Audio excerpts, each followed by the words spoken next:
ಎಲ್ಲರಿಗೂ ನಮಸ್ಕಾರ. ಜೈ ಶ್ರೀರಾಮ್ ಅಂತ ನಮ್ಮ ಇವತ್ತಿನ ರಾಮಾಯಣ ಕಥೆನ ಕೇಳೋಣ. ಇವತ್ತು ರಾಮಾಯಣ ಓದ್ತಿರ್ಬೇಕಂದ್ರೆ ಸ್ವಲ್ಪ ತಮಾಷೆ ಇದ್ದು. ನಾನು ಓದ್ತಿರ್ಬೇಕಂದ್ರೆ ಅಕ್ಕ, ಅಮ್ಮ ಎಲ್ಲಾ ನಗಾಡ್ತಿದ್ರು. ಯಾಕೆ ಅಂತ ರಾಮಾಯಣ ಕಥೆ ಹೇಳ್ತಾ ಹೇಳ್ತಾ ನಿಮ್ಗೂ ಗೊತ್ತಾಗತ್ತೆ. ಈ ಕಥೆನ ಪೂರ್ತಿ ಕೇಳಿ.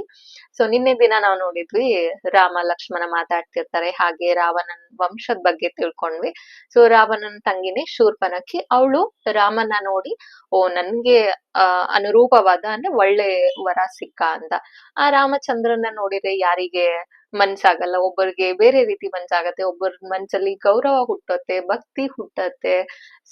ಅದೇ ರೀತಿ ಶೂರ್ಪನಖಿಗೆ ರಾಮನ ಅಂದ ಚಂದ ನೋಡಿ, ಅವನ ಗಟ್ಟಿಮುಟ್ಟಾದ ದೇಹ ನೋಡಿ, ಆ ಜಟೆ ಕಟ್ಟಿದ್ರೂನು ನಾರು ಮಡಿ ಉಟ್ರುನು ಅಷ್ಟೇ ಚಂದಾಗಿ ಚಂದ್ರನ್ ತರ ಕಂಗೊಳಿಸ್ತಿರೋ ಅವನ್ ಮುಖ, ನಗು, ಕಮಲದಂತ ಅವನ್ ಕಣ್ಗಳನ್ನ ನೋಡಿ, ಅವನ ಮೈಕಟ್ನ ನೋಡಿ ಶೂರ್ಪನಖಿಗೆ ರಾಮನ್ ಮೇಲೆ ಮನ್ಸಾಗತ್ತೆ. ಅವಳು ಹೋಗಿ ರಾಮನ್ನ ಕೇಳ್ತಾಳೆ, ಯಾರ್ ನೀನು ಅಂತ. ಅದ್ಕೆ ರಾಮ ಮತ್ತೆ ಮರು ಪ್ರಶ್ನೆ ಅವಳಿಗೆ ಮಾಡ್ತಾನೆ, ನೀನ್ ಯಾರು ಅಂತ. ನಾನು ರಾವಣನ್ ತಂಗಿ. ಅಂದ್ರೆ ನಾವೆಲ್ಲೋ ಹೋಗಿರುವಾಗ, ನಾವ್ MLA ಕಡೆದವ್ರು, MP ಕಡೆದವ್ರು, ಗೌಡರು ವಂಶದಿಂದ ಬಂದವರು ಅಂತೆಲ್ಲ ಹಿಂಗ್ ದೊಡ್ಡದಾಗಿ ಹೇಳ್ಕೊತೀವಲ್ಲ. ಹಾಗಾಗಿ ನಾನು ರಾವಣನ್ ತಂಗಿ ಶೂರ್ಪನಖಿ ಅಂತ ನನ್ ಹೆಸರು. ಸೊ ಈ ಕಾಡಲ್ಲಿ ಏನ್ ಮಾಡ್ತಿದೀಯ ಅಂತ ರಾಮ ಮತ್ತೆ ಶೂರ್ಪನಖಿ ಕೇಳ್ತಾನೆ. ನನಗೆ ಅನುರೂಪವಾಗುವಂತ, ನನ್ನ ಚಂದಕ್ಕೆ ಅನುರೂಪವಾಗುವಂತ ಗಂಡನ್ನ ಹುಡುಕ್ತಿದೀನಿ ಮದ್ವೆ ಆಗಕ್ಕೆ ಅಂತ. ಇದು ಎಲ್ಲಿಂದ ಎಲ್ಲಿ ಕಂಪ್ಯಾರಿಸನ್ ಅಂದ್ರೆ, ಮಧ್ವಾಚಾರ್ಯರು ರಾಮಾಯಣದಲ್ಲಿ ಹೇಳ್ತಾರೆ, ಹಗಲು ರಾತ್ರಿನ ಸೇರೋ ತರ, ಅಂದ್ರೆ ಮದ್ವೆ ಆಗೋ ತರ ಹೆಂಗಿರತ್ತೆ ಆ ರೀತಿ. ರಾಕ್ಷಸಿಯಲ್ಲಿ ಅವಳು ಕುರೂಪಿ, ಹೊಟ್ಟೆ ಮುಂದೆ ಬಂದಿದೆ, ಕೈ ಕಾಲು ಇಷ್ಟು ದಪ್ಪ ದಪ್ಪ ಇದೆ. ಅವಳು ರಾಮನ್ನ ಬಯಸ್ತಿದ್ದಾಳೆ. ರಾಮ ಅಂದ್ರೆ ಅವನಿನ್ನು ಯುವಕ. ಎಷ್ಟಂದ್ರೆ ಒಂದು ವನವಾಸ ಎಲ್ಲ ಈ ಸಮಯದಲ್ಲಿ ರಾಮನ್ಗೆ ಒಂದು 38-39 ವರ್ಷ ಇರ್ಬೋದ ಅಷ್ಟೇ. ಇವಳು ಮುದುಕಿ ಆಗಿದ್ದಾಳೆ, ಆಲ್ರೆಡಿ ಗಂಡ ಸತ್ತಿದ್ದಾನೆ. ರಾವಣನೇ ಅಷ್ಟು ವರ್ಷದಿಂದ ಇದ್ದಾನೆ ಅವ್ರಿಗೆ ತಂಗಿ ಅಂದ್ರೆ, ಇವಳು ಮುದುಕಿ ಆಗಿರ್ತಾಳೆ. ಇವಾಗ ಇವಳಿಗೆ ಮದ್ವೆ ಹುಚ್ಚು. ಅದು ಇವಳು ಅಂದಕ್ಕೆ ಹೊಂದುವಂತ ಹುಡ್ಕಬೇಕು, ಅನುರೂಪವಾದ ಹುಡ್ಕಬೇಕು ಅಂತ. ನಿನ್ಗೆ ಅಂದ್ರೆ ಅವಳು ರಾಮನಿಗೆ ಹೇಳೋದು, ನಿನ್ಗೆ ಸರಿಯಾದ ಹೆಂಡತಿ ಅಂದ್ರೆ ನಾನೇ. ನಾನು ರಾವಣನ್ ತಂಗಿ. ಅಂದ್ರೆ ಅಷ್ಟು ದೊಡ್ಡ 3 ಲೋಕದಲ್ಲಿ ಒಡೆಯಾಗಿರೋ ಅಷ್ಟು ದೊಡ್ಡ ರಾವಣನ್ ತಂಗಿ ನಾನು. ನನ್ನ ಮದ್ವೆ ಆದ್ರೆ ನೀನು ಈ ಕಾಡಲ್ಲಿ ನೀನ್ ಏನೇನ್ ನೋಡ್ತೀಯ ಅದೆಲ್ಲ ನಿಂದೆ. ನಿಂಗೆ ಏನೇನ್ ಬೇಕು ನೀನ್ ಆರಾಮ್ಸೆ ಇರ್ಬೋದು.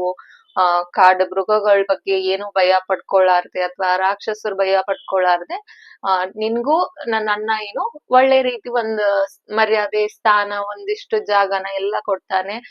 ಈ ರೀತಿ ಎಲ್ಲ ರಾಮನ ಹತ್ರ ಮಾತಾಡ್ತಿರ್ತಾಳೆ. ರಾಮನಿಗೆ ಇದೆಲ್ಲ ತಮಾಷೆ ಅನ್ಸ್ಬಿಡತ್ತೆ. ಇವಳು ಯಾರು ಅಂತ ಕೇಳ್ತಾನೆ. ಅವಾಗ ರಾಮ ಹೇಳ್ತಾನೆ, ನೋಡ ತಾಯಿ, ನನ್ಗೆ ಆಲ್ರೆಡಿ ಮದ್ವೆ ಆಗಿದೆ. ಇಲ್ಲಿ ಕೂತಿರೋದೇ ನನ್ನ ಹೆಂಡತಿ, ಅವನು ನನ್ನ ತಮ್ಮ. ಹಾಗಾಗಿ ನಾನಿನ್ನ ಮದ್ವೆ ಆಗಕ್ಕಾಗಲ್ಲ ಅಂತ. ಇವಾಗ ಕತ್ತೆ ಬರೋದು. ಆಕ್ಚುಲಿ ನಾವೆಲ್ಲ ಏನಕ್ ನಗಾಡ್ತಿದ್ವಿ ಅಂದ್ರೆ, ಶೂರ್ಪನಖಿ ಸೀತೆನ ಅಂದ್ರೆ ಜಲಸಿಂದ ಅದೊಂದು ಹೇಳೋದಿದೆಯಲ್ಲ, ಇವಳು ಯಾರು, ಅವಳಿಗೆ ಶಕ್ತಿನೂ ಇಲ್ಲ, ಹೊಟ್ಟೆನೇ ಇಲ್ಲ, ಅವಳು ಹೊಟ್ಟೆ ಹುಡುಕ್ಬೇಕು, ಹೊಟ್ಟೆ ಸತ್ತೋದವಳು ಅವಳು. ನಾನ್ ನೋಡು, ನಾನ್ ಎಷ್ಟು ಅಂದವಾಗಿದ್ದೀನಿ, ನಾನ್ ಎಷ್ಟು ಚಂದವಾಗಿದ್ದೀನಿ. ನೀನ್ ಎಷ್ಟು ಮೈಕಟ್ಟಲ್ಲೆಲ್ಲ ಗಟ್ಟಿ ಮುಟ್ಟಿ ಮಸ್ತಾಗಿ ಇದೆ ನಿನ್ ಮೈಕಟ್ಟು. ನಿನಗ್ ಸರಿಯಾದ ಹೆಂಡತಿ ಅಂದ್ರೆ ನಾನೇ. ಅವಳೇನು ನರ ಸತ್ತೋಗಿರೋ ತರ ಇದ್ದಾಳೆ, ಬಣ್ಣ ತಗೊಂಡು ಏನ್ ಮಾಡೋದು, ಏನ್ ಚಂದ ಇದ್ದಾಳೆ ಅವಳು ಅಂದ್ರೆ, ನೀಟಾಗಿ ಸುಂದರವಾಗಿ ಮಹಾಲಕ್ಷ್ಮಿ ತರ ಇರೋ ಸೀತೆಗೆ ಇವಳು ಹೋಗ್ಬಿಟ್ಟು, ಅವಳು ಕುರೂಪಿ ಇದ್ದಾಳೆ, ಹೊಟ್ಟೆನೇ ಇಲ್ಲ ಅವಳ್ದು, ಹೊಟ್ಟೆ ಹುಡುಕ್ಬೇಕು, ಇವಳ್ದು ಡೋಳ್ ಹೊಟ್ಟೆ ಶೂರ್ಪನಖಿದು. ಈ ರೀತಿ ಎಲ್ಲ ಸೀತೆ ಬಗ್ಗೆ ಹೇಳ್ತಾಳೆ. ಅಂದ್ರೆ ಮನ್ಸಲ್ಲಿ ಇರತ್ತೆ ಚೆನ್ನಾಗೇ ಇದ್ದಾಳೆ ಅಂತ, ಆದ್ರೆ ಅದನ್ನ ಹೇಳಕ್ ಆಗಲ್ಲ ಅಲ್ಲ. ಅವಳೇ ಮುಂದೆ ಒಂದ್ ಸಂದರ್ಭದಲ್ಲಿ ಸೀತೆನ ಹೊಗಳ್ತಾಳೆ ಅಂದ್ರೆ, ಅನುರೂಪವಾಗಿದ್ದಾಳೆ, ಮಹಾಲಕ್ಷ್ಮಿ ತರ ಇದ್ದಾಳೆ ಅಂತ ಹೇಳ್ತಾಳೆ ಮುಂದೆ ಒಂದ್ ಸಂದರ್ಭದಲ್ಲಿ. ಇವಾಗ ರಾಮನ್ ಮೇಲೆ ಮನ್ಸಾಗಿದ್ದೆ, ಹೆಂಗಾರು ರಾಮನ ಮದ್ವೆ ಆಗ್ಬೇಕು ಅನ್ನೋದು ಯೋಚನೆ.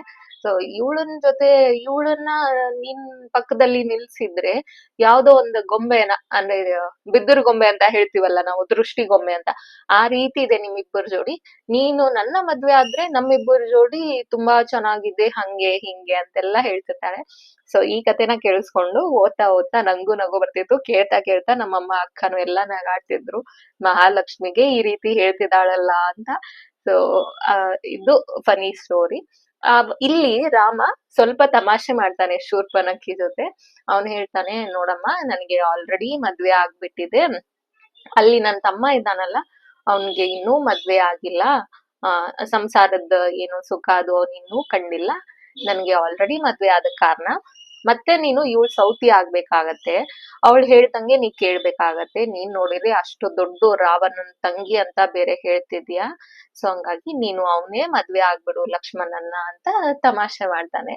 ಲಕ್ಷ್ಮಣನಿಗೆ ಕೋಪ ಮೂಗಿನ ತುದಿಯಲ್ಲೇ ಇರತ್ತೆ, ಆದ್ರೂ ಅವನು ಯಾಕೋ ಫನ್ ಮೂಮೆಂಟ್ ಅಲ್ಲಿ ಆ ಮೂಡ್ ಅಲ್ಲಿ ಇದ್ದ ಅನ್ಸತ್ತೆ ಲಕ್ಷ್ಮಣನು.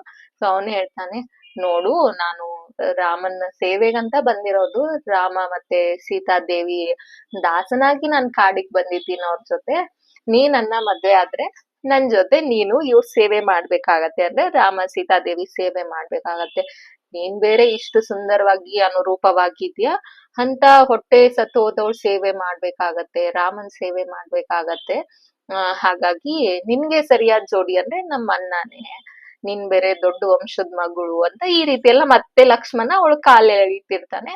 ಸೊ ಮತ್ತೆ ಅವಳು ರಾಮನ ಹತ್ರ ಬರ್ತಾಳೆ, ನೀನೇನು ಯೋಚನೆ ಮಾಡ್ಬೇಡ, ನನಗ್ ಅನುರೂಪವಾದ ಗಂಡಂದ್ರೆ ಅದು ನೀನೆ, ಈ ಇವಳನ್ನ ಅಂದ್ರೆ ಸೀತಾದೇವಿನ ಹಾಗೆ ಲಕ್ಷ್ಮಣನ ನಾನ್ ತಿಂದು ಮುಗಿಸ್ಬಿಡ್ತೀನಿ, ಅಂದ್ರೆ ಅವಳು ನರಭಕ್ಷಕಿ, ರಾಕ್ಷಸಿ ಅಂದ್ರೆ ನರಭಕ್ಷಕಿನೇ, ನಾನ್ ತಿಂದು ಸಾಯಿಸ್ಬಿಡ್ತೀನಿ, ಸೊ ಆಮೇಲೆ ನಾವಿಬ್ರು ಚೆನ್ನಾಗಿ ಆರಾಮಾಗಿ ಇರ್ಬೋದು ಅಂತ ರಾಮನ ಹತ್ರ ಹೇಳ್ತಾಳೆ.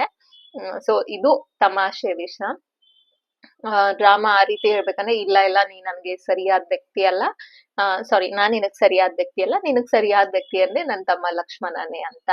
ಸೊ ಇವ್ರು ಮಾಡೋ ತಮಾಷೆ ಶೂರ್ಪನಖಿಗೆ ಗೊತ್ತಾಗಿ, ನನ್ ಜೊತೆನೆ ನೀವು ಈ ರೀತಿ ಮಾಡ್ತಿದ್ದೀರಾ ಅಂತ ಹೋಗಿ ಸೀತೆ ಮೇಲೆ ಅವಳು ಹಲ್ಲೆ ಮಾಡಕ್ ಹೋಗೋ ಸಂದರ್ಭದಲ್ಲಿ ಲಕ್ಷ್ಮಣನಿಗೆ ಕೋಪ ಬಂದು ಅವನು ಬಾಣನ ಬಿಡ್ತಾನೆ, ಅವಳ ಮೂಗು ಮತ್ತೆ ಕಿವಿನ ತುಂಡು ಮಾಡ್ತಾನೆ.